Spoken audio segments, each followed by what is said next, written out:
Hi there, and welcome to This Day in History for December 19th. December 19th is the 353rd day in the Gregorian calendar, with 12 days remaining to the end of the year. Today's word is aggrate, not aggregate or aggregate, which has to do with gathering together or collecting, but aggrate, which means to gratify or please. The origin of this word is from Italian aggradare, to please, from Latin aggratare, from gratis, meaning pleasing or grateful. The earliest documented use of this word is 1590. Now before we go on, I want to remind you that links to my research are included in the show notes, so if there's anything that you're wondering where in the world did I get that obscure bit of information, you could follow the show notes and find it just like I did.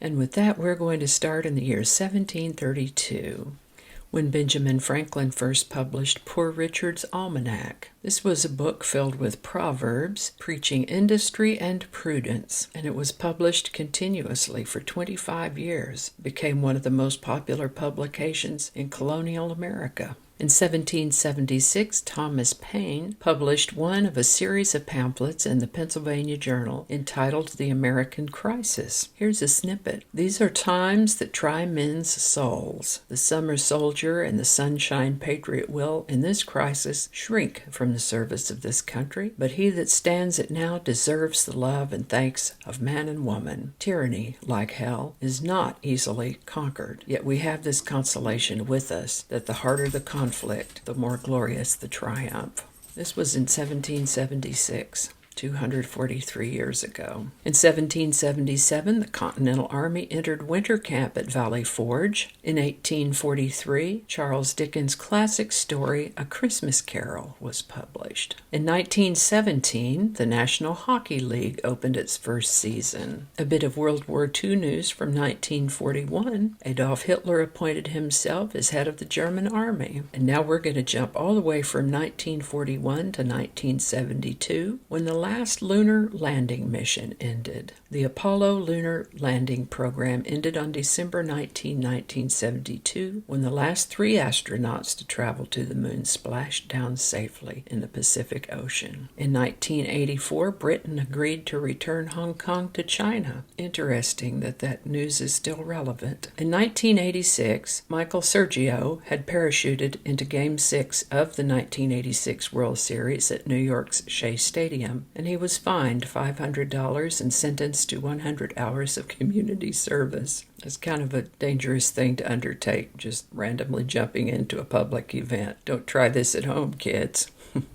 1986, Mikhail Gorbachev, leader of the Soviet Union, released Andrei Sakharov and his wife from exile in Gorky. And in 1997, Titanic sailed into theaters. 1998, President Clinton was impeached. After nearly 14 hours of debate, the House of Representatives approved 2 articles of impeachment against President Bill Clinton, charging him with lying under oath to a federal grand jury and obstructing justice. Clinton, the second president in American history to be impeached, vowed to finish his term. And that's all I have for you today. As always, links to my research are included in the show notes. Give it a like if you enjoyed this video. Consider subscribing if you haven't already, and feel free to share. Thanks again, and I'll see you next time.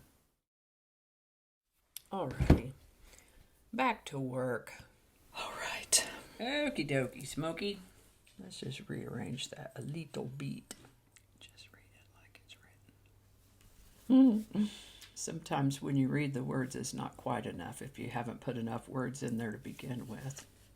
That's not the way I like to tell it anyway. We don't need all those words. Hope I pronounced that right. So many edits. Who knows what evil lurks in the hearts of men? She's not a man. Did I do this whole thing without a microphone? Dadgummit.